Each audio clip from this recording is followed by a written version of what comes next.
Bien, como les decía al principio, estoy con la doctora María Angélica Geli, que es una de las constitucionalistas más respetadas del país, y que ha tratado mucho en sus escritos, en sus estudios sobre la inmunidad parlamentaria. Doctora, la primera pregunta es, ¿usted cree que se viola la inmunidad parlamentaria cuando se presiona sobre diputados, aun cuando no hubiera oferta de sobornos o sobornos? Sí, por supuesto, siempre depende de los hechos que se puedan acreditar y de la gravedad de los hechos. Nos estamos acostumbrando, me parece a mí, a algunas prácticas que no por usuales dejan de ser incorrectas.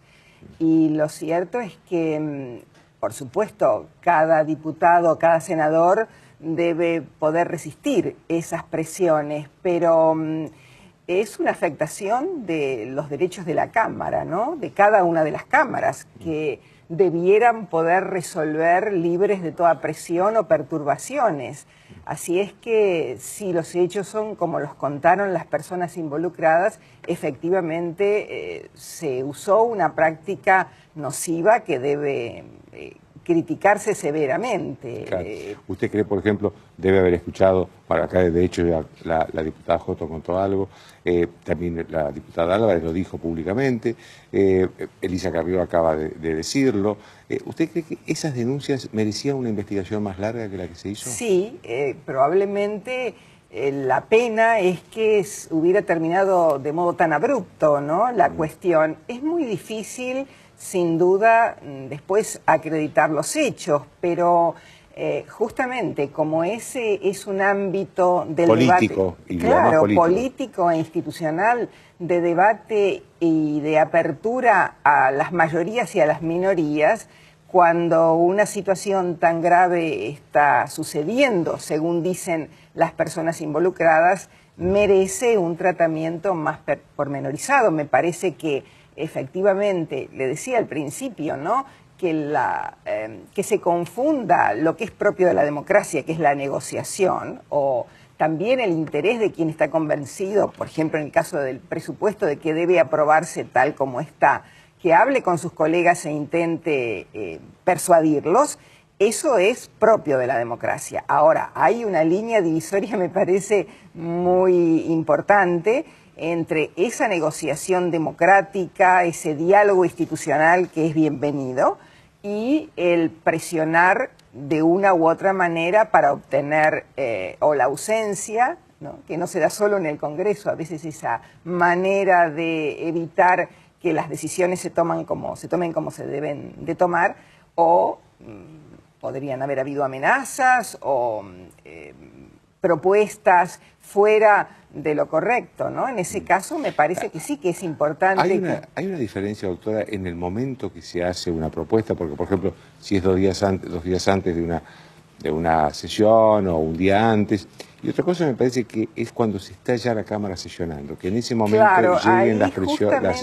Ese es un caso muy interesante porque más allá de que diríamos, la atribución de la Cámara de defender sus propios atributos, lo que se llaman sus inmunidades, en ese caso de opinión y de debate, requiere, bueno, preservar un ámbito libre de interferencias.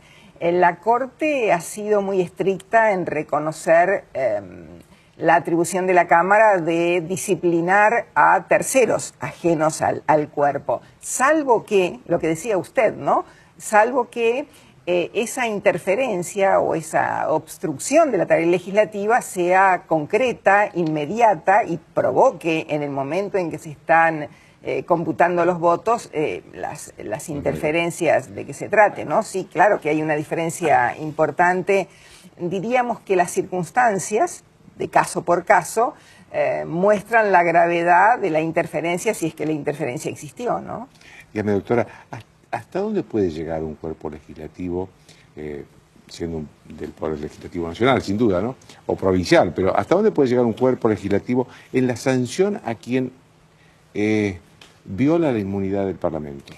El propio Congreso, a través de sus cámaras, ha aplicado en algunos casos sanciones de arresto. Yo no estoy convencida de que eso sea una atribución constitucional, le hablo con toda franqueza, pero sí podría hacerlo no para aplicar una sanción, sino para prevenir el daño a la interferencia, bloquear la interferencia si es que se produce en el momento, como usted dice, en que se va a votar o se va a deliberar, ¿no?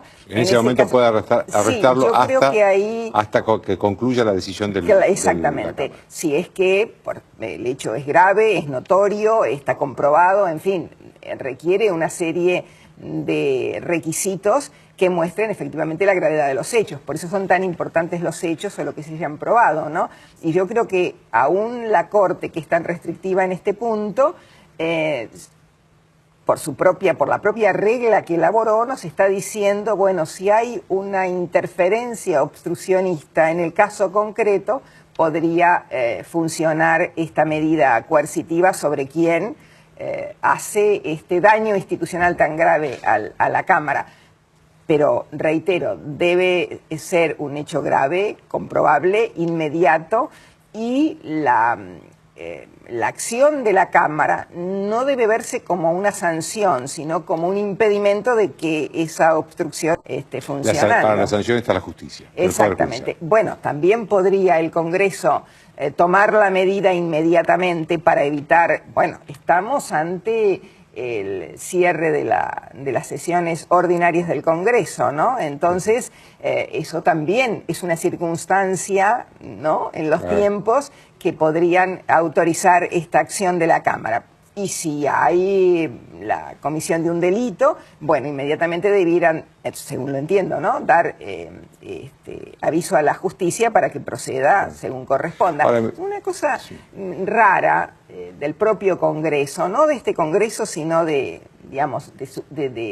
la jurisprudencia parlamentaria, es que no haya reivindicado la posibilidad de llamar a sesiones de prórroga, ¿no? Las extraordinarias le corresponden al Poder Ejecutivo y las de prórroga también, pero las de prórroga no son exclusivas, según lo interpretan, bueno, entre otros el maestro Vidar Campos, ¿no? Es decir, que el propio Congreso podría prorrogar las sesiones. Que sí, que las podría prorrogar. Y bueno, hay un interés muy importante, no solamente en el tratamiento del presupuesto, sino en cuestiones que han quedado pendientes de envergadura, ¿no? Como es eventualmente la modificación del artículo 37 de la Ley de Administración Financiera y Sistemas de Control, que le da al jefe de Gabinete de Ministros como una atribución ordinaria el redistribuir partidas presupuestarias. Los llamados superpoderes. Exactamente, que, bueno, los tiene por esta modificación legal del 2006, no como una facultad extraordinaria, sino ordinaria, lo que es más grave todavía, ¿no? Claro. Sí, sobre eso hay, la verdad que hay legisladores, escuché a legisladores que decían que estaban de acuerdo con la posición suya. Inclusive hay un antecedente de la propia presidenta, siendo senadora, apoyando esa tesis de que el Congreso puede prorrogar, y hay otros que dicen que no. Pero me parece que no se ha planteado seriamente. No, el Congreso, las cámaras no han reivindicado esa atribución, ¿no? Es una pena, porque yo creo que los golpes de Estado nos han marcado tanto que casi en el inconsciente colectivo de muchos ciudadanos y legisladores y miembros del Poder Ejecutivo está la idea de que el poder pasa por el poder administrador, ¿no? Por el Poder Ejecutivo. Y entonces a veces eso que está en el inconsciente colectivo nos impide ver las posibilidades que tiene la democracia. Estos hechos, bueno, son lamentables si es que sucedieron tal cual se dijeron, pero ponen quizá en el debate público lo que no se debe hacer, ¿no? Que ya es algo. Déjeme que le haga una última pregunta, doctora. El tema de la justicia penal, estos hechos, porque una cosa es el juzgamiento político que puede hacer el Congreso, diciendo, bueno, si hubo presión, estaban interrumpiendo la sesión, estaban modificando la... Pero me parece que la justicia penal no puede llegar hasta ahí. La justicia penal puede llegar si hubo si hay delitos, si hubo un delito de soborno o de intento o de tentativa. ¿Usted cree que si no hay eso no puede avanzar? En este caso me parece muy... No, podrían ir por cuerda separada, ¿no? Si alguien hace una denuncia específica. Hay denuncias, hay denuncias. Bueno, pero me parece que no de legisladores. No. El punto es, yo creo que un abogado fue el que hizo la denuncia. Dos abogados, sí. Bueno, ahora el punto es que, como siempre, los hechos, decía un gran civilista argentino, que los hechos no probados no son hechos para el derecho. Este es el punto. Si no se puede acreditar, si luego las personas eventualmente involucradas van a decir no, yo no recibí ninguna presión, ni intento de soborno, fue algo normal. Algo peligroso que ha sucedido estos días es que algunos, inclusive en algunos medios de comunicación cercanos al gobierno, han sostenido que es una negociación lícita, esta especie de trueque, siempre que no haya dinero de por medio, ¿no? Dinero contante y sonante, porque ciertamente si hay promesas determinadas o hay eventualmente una amenaza de que no se va a dar lo que corresponde a una provincia, a una localidad, porque los diputados no acompañan un determinado voto, me parece que ahí estamos ante un problema realmente que roza lo penal, ¿no?